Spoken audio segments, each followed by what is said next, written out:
Tariq Nasheed is a popular social media personality who is a strong defender of the interests of foundational black Americans.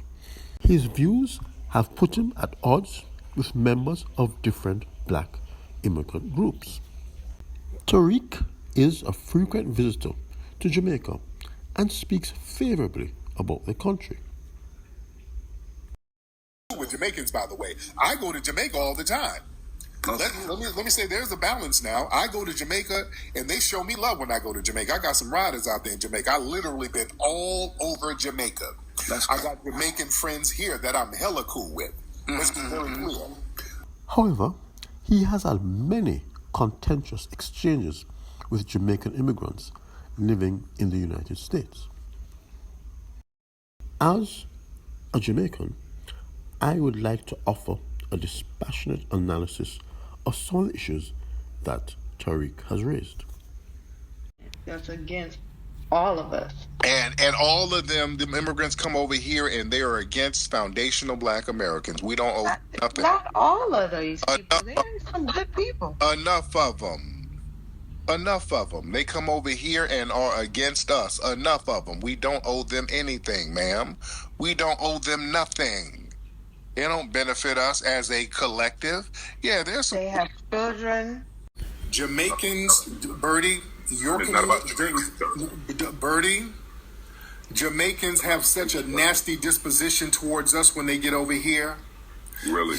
Yeah, sir. In New York, Jamaicans have this disposition. We're lazy. I was raised in Brooklyn. Yeah, and that's the headquarters of it. That's the headquarters of it. Boy, we all types of lazy Yanks and good for nothing. We're all types of derogatory terms from Jamaican immigrants. So you stay away from those lazy Yanks. Your parents tell you all that stuff. Don't do that, brother. We know what they say. We know what your community does. I have seen and heard Jamaicans expressing these kinds of negative opinions about foundational black Americans. Maryland mayor, not mayor, what am I saying? Governor. He's the only, quote, black governor that we have right now in the country.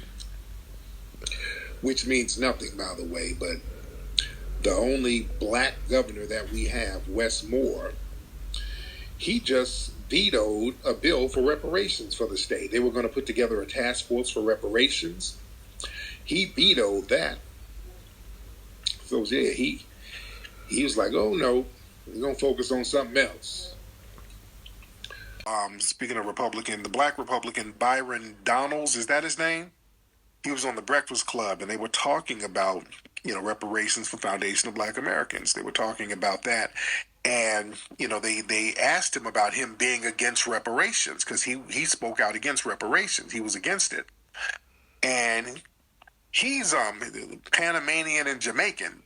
So he's both sides of his family, they're immigrants. They're not even qualified for reparations. So they asked him, why are you against reparations? And he started explaining, talking about, well, it would be unfair for people to come over, immigrants to come over here who are not descendants of slave owners to have to pay all of that.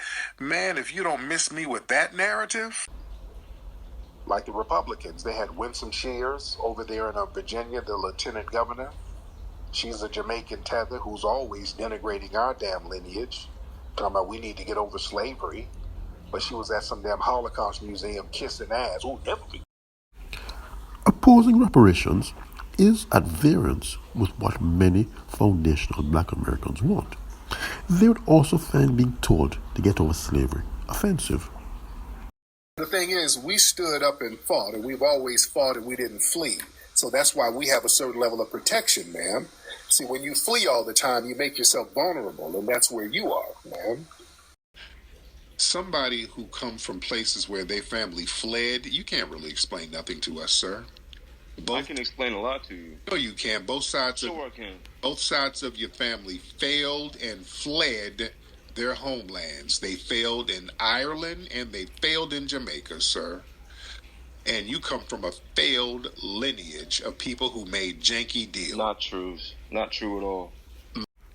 Tariq's assertion that immigrants are fleeing their homeland because they failed may be true for some, but not for all. There are extremely poor people who leave Jamaica to escape their circumstances. There are also many tertiary educated students who leave the country after graduation because they can't find opportunities that match their skill sets. However, there are highly successful professionals who leave because they get jobs that offer them opportunities for career advancement. There are those who stay as well as those who return to Jamaica. Exactly. You would not be, you keep saying you're an American. You would not be an American if it weren't for foundational black Americans kicking over those immigration laws that were discriminatory towards Caribbeans and Africans, sir. So, yeah, you're welcome. The Civil Rights Act of 1965, which foundational black Americans fought for, expanded the quotas of immigrants from non-European countries. And some of your icons, Garvey, he was able to come over here because foundational black Americans were fighting to help him get over here. So we help a lot of Caribbeans, Jamaicans. The problem is Jamaicans, a lot of them. The Philosophy and Opinions of Marcus Garvey, page 127. I was openly hated and persecuted by some of these colored men of the island who did not want to be classified as Negroes but as white. They hated me worse than poison. They opposed me at every step, but I had a large number of white friends who encouraged and helped me. After moving to the United States, Marcus Garvey got financial support from foundational black American, famed female millionaire, Madam C.J. Walker. Hear from y'all Jamaicans all the time. I ain't black, I'm Jamaican. I would hear that from y'all all the time. Y'all would make a distinction. You understand? Also, when y'all win awards, y'all make sure to let folks know it ain't a black win, it's a Jamaican win. Like your girl, your fellow Jamaican, Cheryl Lee Ralph. When she started, I think she was both on both sides, though. Yeah, but why they running around hollering about she's Jamaican now? Now that she's winning Emmy Awards, they've been running around with a Jamaican flag hollering about how Jamaican she is. That woman's been acting for 50 years. They ain't never start doing that until she start winning awards. Right? I remember years ago, Cheryl Lee Ralph being asked in an interview what she described herself as, and she said Jamaican, an identity that she has always maintained, honoring both her foundational black American father and Jamaican mother. To a point at a time that we have to stick together. Don't you think that? Well, how come y'all don't stick together in Jamaica? I'm not talking about Jamaica. I'm talking about... I am. Yeah. You talking about y'all tell us what we need to do and y'all never do it in your homelands. And sometimes Dream home. Go home. get away from certain situations. Go home and dream. Go home and dream. And then make that dream a reality like we did here. We made a way for ourselves. We made a reality here. This is why many of us, as foundational black Americans, we can find certain levels of success on our own homeland without fleeing. We made it happen here in the middle of a hostile environment. Why can't they do the same in their homeland, ma'am? Why do we have to sit here and be the Because everybody don't go back to Jamaica and make Jamaica great again? Huh? That's the real question. Because we're on our homeland doing what we do. We just don't want people... actually... We do need to address the conditions in our country that cause our people to want to leave. Tariq Nasheed has been widely described in various media outlets as a public figure known for xenophobic commentary, particularly within the context of his advocacy for the foundational Black Americans movement. His statements and the rhetoric associated with the FBA movement have drawn significant criticism for promoting anti-immigrant sentiment within the black community. Xenophobia is a fear, dislike, or prejudice against people from other countries, cultures, or those perceived as foreign or strange. I don't regard Tariq as xenophobic. He just objects to immigrants coming to the USA and disrespecting foundational black Americans. Get into why a lot of this vitriol is directed towards us. Let's get into that, because basically a lot of them are just using the hurricane situation as an excuse for their pre-existing cultural resentment towards foundational black Americans. Let's be real. We got people like Revenue, who's Jamaican, who calls up, and some of these other Jamaican cats who call up, and some of them have a lot of vitriol towards us. Have y'all been to the Caribbean? How many, if you've been to the Caribbean, raise your hand, especially Jamaica. Let's keep it real.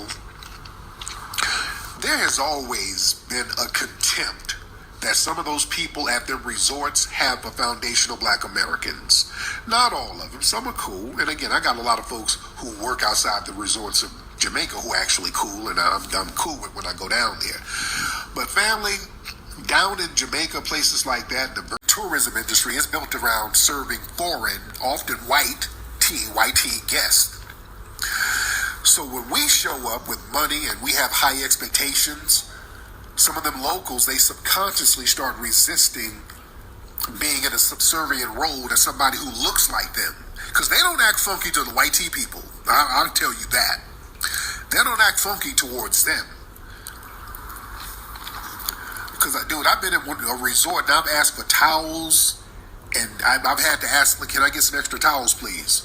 And they would have an attitude about it. I've had this a couple of times in Jamaica. Like, yes, can I get some more towels, please? And it became a thing. I have to keep asking. Because a lot of these people, and y'all seen it, let's be real. Can we talk real? Some of these workers down there, they'll act different towards black Americans than they do to the white tourists. When the white tourists show up, boy, they're skinning and grinning. Welcome to Jamaica, man. Speaking from personal experience and others, black Jamaicans are also subjected to hostile treatment from hotel staff. Comes from the colonized mindset. See, family, we got two different dispositions. See, they were enslaved and colonized because they made deals. See, they made their so-called riders, they made treaty deals with the damn British, which legitimized the subjugation. I want y'all to follow me because I get deep on this subject. Even though they were enslaved down there, the free maroons that they had, who were supposed to be the riders, they got compromised, and they ended up signing a treaty with the British. And part of that treaty was that they get a certain level of autonomy as maroons, but they had to turn in some runaway slaves. So they made a janky deal that legitimized white supremacist subjugation over there. They sat there and went along with it on paper. The Maroons have a proud history of resistance against the British. The aspect of the treaty that required them to return runaway slaves has also been criticized by Jamaicans. On a visit to Maroon Village, Charlestown, in 2024, I spoke to Captain Delano Raspadam Douglas, who explained that they agreed to this because slave owners were sending spies under the guise of being runaway slaves to infiltrate their community. In closing, I would advise my fellow Jamaicans who go on Tariq Nasheed's social media platforms to challenge him to do so based on the issues that he raises and not attack him personally or his foundational Black American community.